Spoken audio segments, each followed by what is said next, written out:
Vecchio, Mark Vecchio. I played baseball with one of them. The other brother, the older one, closer to my age, knitted this hat for me. Vecchio. They had a sister named Asiago Vecchio Asaga or something. That sounds Japanese. Any case, I saw her at like a party, and I don't usually go to parties, so that's interesting. I knew all three of their family, of their kids. But no, this is his hat. He sent me it from Vermont to Wisconsin.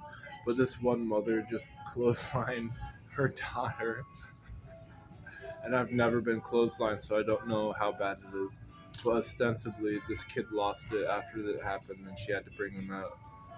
But that's why I've never been in the playpen, because I don't want to be caught in the. As an adult, and I've been one for a long time, it's that when people get out of high school, they go to college, and everyone in high school, ideally who you grew up with from kindergarten, if you're lucky. I went to kindergarten in Idaho into third grade, preschool in New York.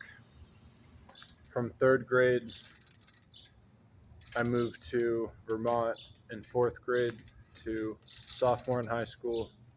Then I moved to Wisconsin. I've been to Wisconsin, turned an adult in Wisconsin, and I've been here since then.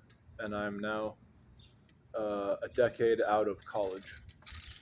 So, case in point being is that when you're an adult, you see a lot of people who you're growing up with leave. And this is what it could mean to time out. You time me out, I time you out. And this is where the general audience would agree, even if they didn't grow up with you in kindergarten. White diamond and hair that has gone rogue. When I see someone wearing a wig, I can see it from a mile away that it's fake. And at the airport, it's no exception. Where I'm going with this is what dead hair is. If you chop off your hair and then it's on the ground, it could be hard to stomach for some people. And I should know. I've seen one of them. It's your hair is like your tooth, because your tooth is a rock, but it's got a pulp. Imagine what an orange is, how it has pulp. That has a pulp inside each one of your teeth, and it makes it alive, blood running through it. When they have a root canal, they extract the pulp out, so it is an inanimate object at that point. And then they can install something. I've never had a root canal, but I've had like a dark spot in my molar for X amount of years, and it hasn't grown bigger. And I haven't had the wherewithal to take care of it. Haven't seen the dentist for. I used to go once a year when I was a kid, but now I'm an adult, and I haven't gone for the longest time in my life. It's over 5 years. So that black dot in my molar. I also have little micro holes in my molars, one on the left and then like 3 on my right back.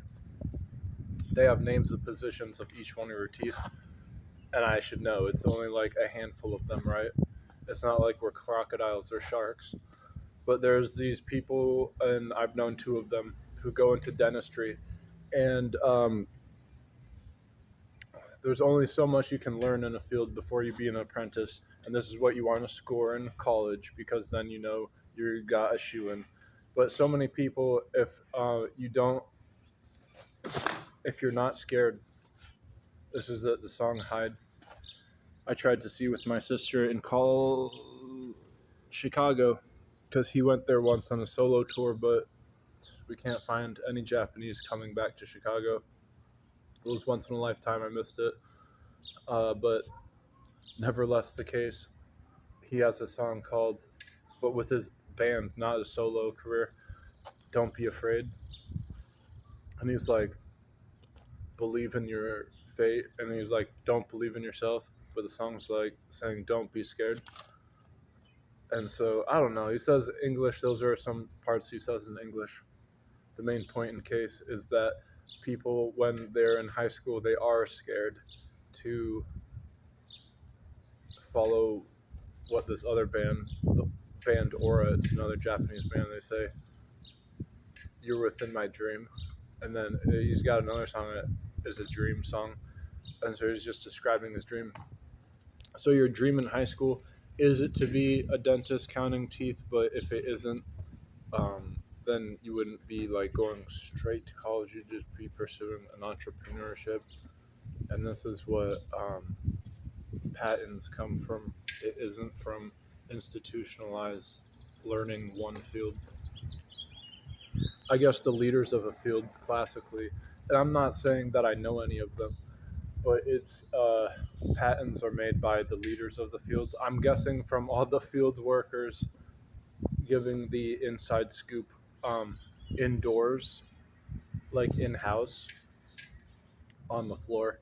These are all terminologies of occupations, but when it is behind closed doors, it's in a private office, a VIP of a club.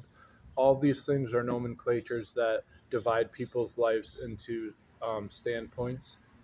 And this isn't anything to bat an eye at, but it is notable because it is a great divide of what blue and white collar is. So, also cubicles.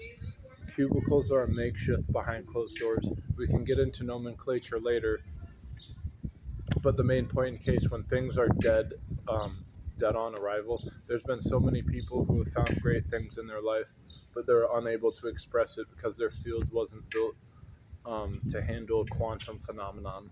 And so,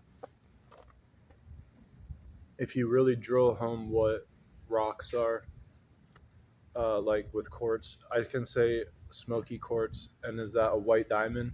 The implications for that, the difference of a barcode. I saw some prominent shoe. It's just these squares, golden ratio. It was gold too, versus a emblem that signifies what alien crop circles are. These two things are a great divide, and this is what could explain digital from having like a green screen to have CGI. Whenever in Hollywood they work with CGI, they dress people up in green so it looks like it's on a green screen. That's when you know they're implementing barcode to crop circle, because the crop circle is a extension of a polygon in the video game field or graphics design. It crosses over a lot of fields through marketing. Is polygons and CGI. So this is what crop circles emulate because they're always on like 90-degree angles, which are great for comboing. But if you miss the 90-degree, it can divide a special to a whiff punish. That's my side back kick. I call it side because I move aside when I do it. Try doing a back kick going backwards. You don't want to get hit with a sweep in any direction, and that's what makes it dangerous.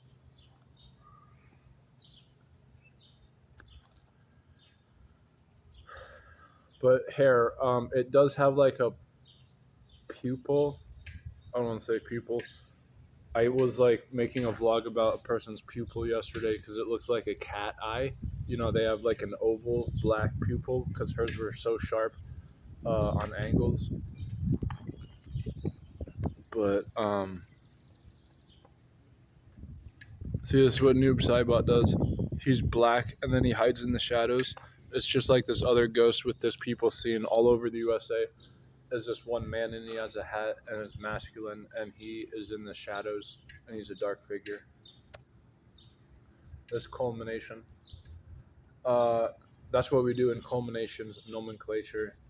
It's how you relate fields, which people don't do because it's for job security that they don't speak out, except for when the workers of the field gather enough information for the person at the top to collect and make a patent out of.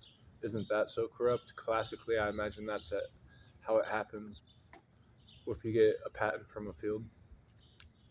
It's just what they said. KRS-One, the field workers never looked pretty, where the in-house workers, those were the ones who were always gussied up.